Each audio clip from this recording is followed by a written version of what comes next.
What's poppin', guys? Back again with another video. It's your boy Multiple Voice Guy. So guys, here is the day. So yesterday I did a video where I ranked every single Pixar movie. And I'm actually pretty happy on how that list came out. But as I started thinking about it more, I decided, you know what? Another thing I love about Pixar? It's villains. And yes, I am 100% aware that not every Pixar movie has a villain, but the Pixar library has a lot of great bad guys. So I figured I'd rank 21 of them for you today. First, I'm going to set some ground rules. Basically, I've chose villains. I went through every single Pixar film and basically be like, okay, that film has a villain, that film has a villain.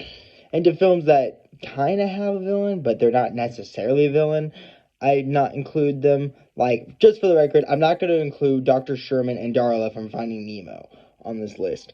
But I will include other characters like Chick Hicks from Cars and Johnny Worthington from Monsters University. Basically, again, this is my list, so I just do what I want.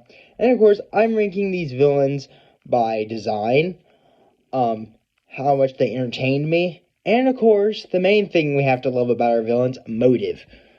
Or if you're just pure evil and you don't have motive. But as long as you tell it right. But anyway, that's pretty much all I have to say about it.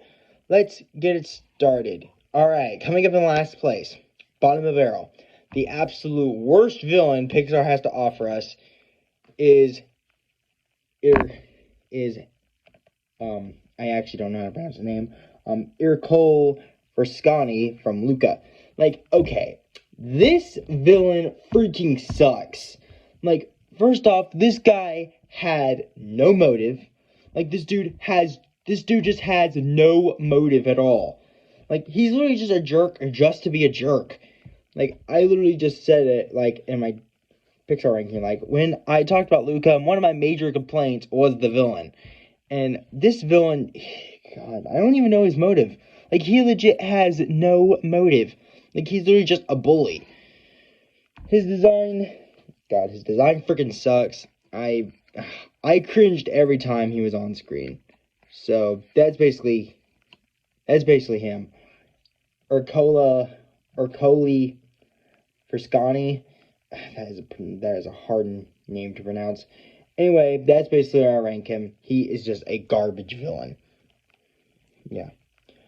Alright, coming up at number 20, we have Thunderclap from The Good Dinosaur. A pretty another forgettable villain, if I'm being honest. Like, again, his motive is just basic nature. He just wants to eat other animals. Yeah, it's hard to be real here for a minute, but that's just nature. A quote by Wicked Binge. But yeah, and Thunderclap was just an arguably forgettable villain. I just did not care for him at all. Like, bro, I'm actually still a little confused on what his motive is. Yeah, Thunderclap was not an interesting villain. He's a pretty forgettable villain. Then again, The Good Dinosaur was a pretty forgettable movie, so I can't really blame you on that. So, yeah, that's basically where Thunderclap lands on this list for me. He was not a great villain, in my opinion. He was pretty boring. He didn't even have that much of a motive. He's just... He was just a forgettable villain like the rest of the movie. So, there's that. Alright, coming up at number 19, we have Sir Miles Axelrod from Cars 2. Now, I will agree with people on this. Sir Miles Axelrod was a trash villain. Like, he was a plot twist villain that... Like, we only see him a few times, and it's just... Okay, whatever. He's the guy that created All in All. And you mean to tell me this guy is the villain who planned to basically use All in All to basically make cars go back to gasoline? Well, that's a freaking awful motive. And honestly, Turmo'S Extra Rat was just another forgettable villain by Pixar. So, yeah, Axelrod, not that great of a villain, if I'm being honest. And speaking of forgettable villains, next up we have Chef Skinner from Ratatouille. Now, Ratatouille was a great movie, but one of the things I just didn't care about it was the villain. Like Chef Skinner from Ratatouille. He was not an interesting villain, if I'm being 100% honest. Like, he was just a boring villain, in my opinion. Like, at least with the others, this guy at least had motive. And that was, he was basically jealous from getting fired from his restaurant because it was revealed that Linguini was Gusto's son. And then he gets the rights to the restaurant. And so Chef Skinner decides to kidnap Remy, or Remy, to basically cook for him for his new restaurant. Pretty decent motive, but outside of that, he's probably one of the most boring and forgettable Pixar villains ever. Okay, I'm just going to talk about this one briefly. Coming up at 17, we have Otto from WALL-E. Basically, his motive, he's basically just a killer robot. Basically, he just wants humans to stay on Earth forever. Well, he just wants humans to stay in space forever. And it's really not his fault. That's just the way he was programmed. So, he's not going to rank any higher because he really doesn't have motive. He's just a killer robot. Alright. Okay, coming up at 16, we have Mordu from Brave. Now, Mordu is actually an okay villain. I'm still not a big fan of the movie Brave. I just want to let y'all know that. But Mordu was actually kind of a decent villain, if I'm being honest. Mordu, at least he had a great motive and backstory, to where he basically let his hunger for power basically overwhelm him, to where he basically got the strength of 10 men. But it came at a cost, turning him into a giant black bear, and to where he ended up killing his entire family. And Mordu is probably one of the scariest villains on here, if I'm being honest. Seriously, Mordu, and I'm really not a big fan of him either, but I'd rather choose him over the last, honestly, I think outside of the bottom 5, I'd pick Mordu, because bears are pretty cool. Because, seriously though, bro, and honestly, I think if I saw this Pixar villain, I'd turn the other direction and run. He has sharp teeth, sharp claws, and bro, look, he literally has arrows sticking out of his back. Good God. So yeah, so Mordu for villain, and of course the fact that he actually dies and his spirit actually is freed from the bear. But Mordu, I mean, he at least had motive, and bears are pretty cool, but that's pretty much the only thing he's got going for him. But, yeah. And his design is kind of scary, I'm not gonna lie. Alright. Okay, coming up in 15, we have Jackson Storm from Cars 3. Basically, he's like this movie's version of Chick Hicks. Basically, he's Lightning's competition, because Lightning is basically old and washed up. Even though he literally sounds like what he did in the first 2 movies. But whatever. And Jackson Storm, well, unlike Chick Hicks, which I'm going to mention next, basically, he is willing to get physical if his tactics don't work. And his normal tactics, just mind games and manipulation.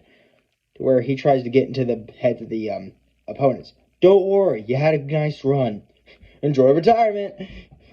But yeah, and honestly, and his motive, he doesn't necessarily really have one, but probably the only reason why I'm ranking him higher is because probably the movie he's in I'd watch before the other 3 films, before the other films on here, before Turning Red or Brave or Good Dinosaur.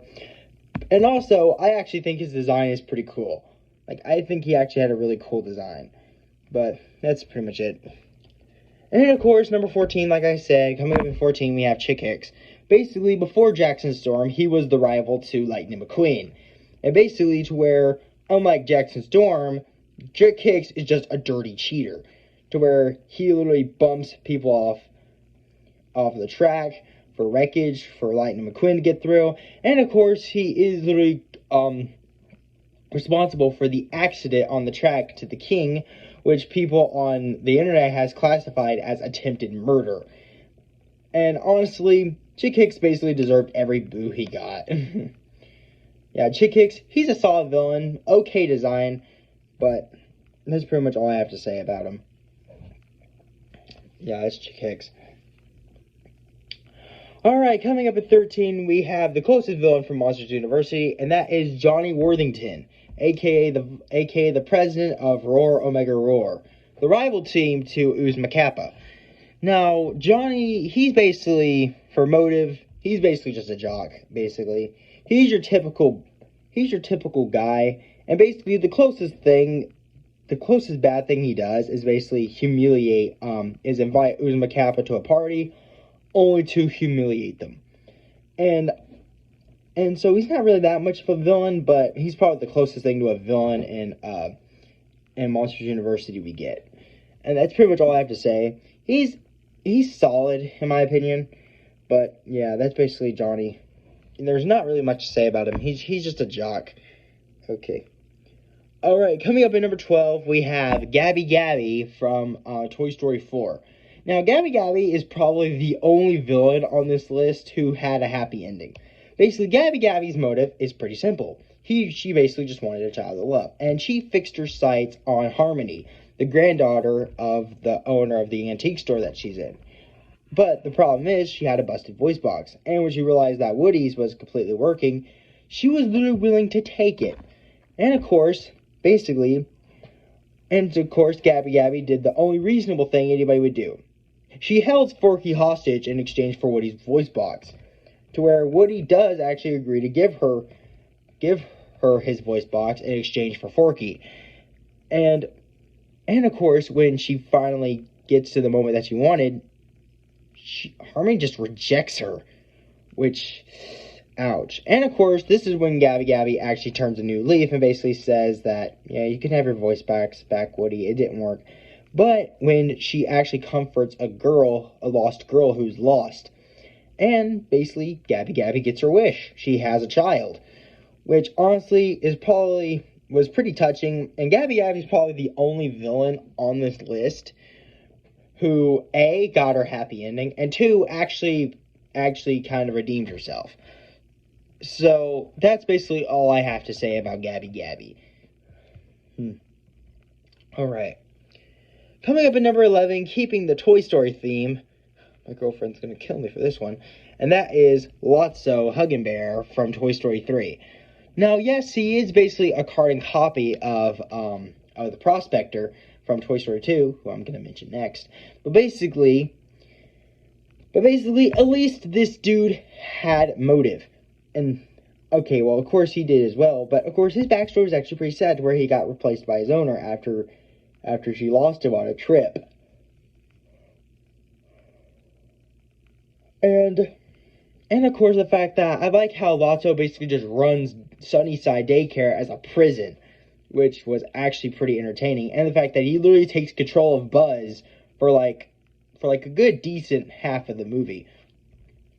For like a good proportion of the film. And Lotso, and yes, it is true, he is basically just a carbon copy of the Prospector from 2. I did actually still enjoy Lotso, bro. Lotso was just ruthless. We're all just trash, being wait to be thrown away. But yeah, that's basically where I rank Lotso. Okay, and basically, like I said, keeping the Toy Story theme. Basically, coming number 10, kicking the number 10, we have Stinky Pete, the Prospector from Toy Story 2. Basically, he's everything we said about Lotso, except replace his sad backstory with a sadder backstory, I guess. Basically, at the beginning, he looks like a nice and calm toy. And basically ends up talking Woody into going into Japan to basically be admired by thousands of kids for Woody's Roundup. But after one little chat with Buzz, Woody realizes that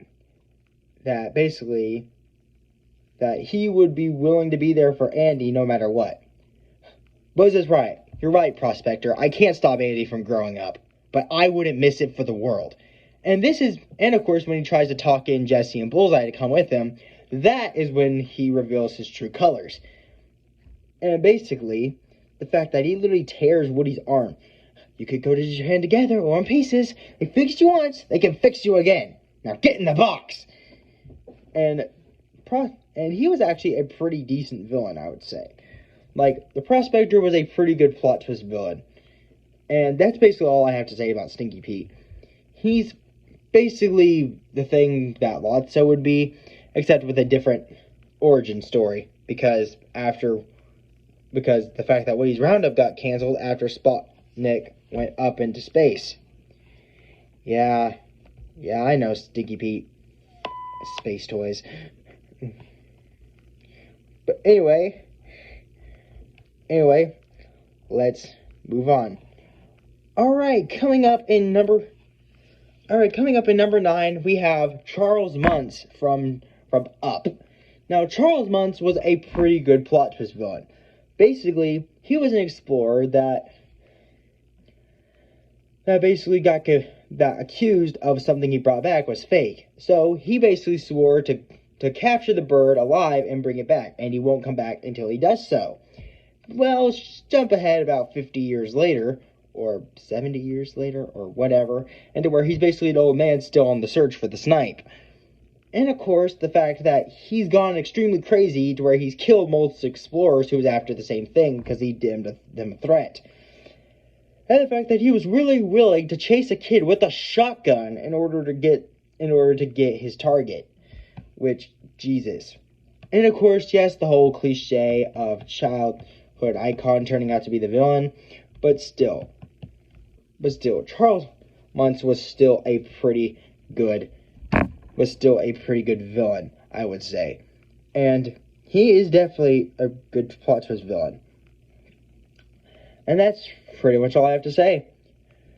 Pretty decent villain. Yeah, that's all I have to say. Decent villain. Who literally died from falling to his death. But, yeah. Anyway, moving on. Alright, next up we have Zurg. No, not from Toy Story 2. There we go. From the new Lightyear movie. Now, I don't care what people say. Zurg was a pretty good plot twist villain. Of course, many people are like, oh, well, it puts a dent in the continuity because we learned that, that Zurg is Buzz Lightyear's father. You idiots, they literally just threw that in to make a Star Wars reference. Of course, it's not actually true. And I actually do like the plot twist, and of course, they actually do reference that continuity. Dad? But seriously, I like Zurg in this movie, who is literally Buzz's future self. And of course, the fact that he repeated the mission on trying to get everybody back home, but the government didn't care. They just cared about the fact that he literally stole a ship, and they were going to try and arrest him for it. And to where he basically becomes Zurg, which I just gotta say, this suit and voice is just absolutely awesome, and a pretty decent motive. So, give me a second, guys. Yeah. Hold on. Give me a minute, guys. Crap.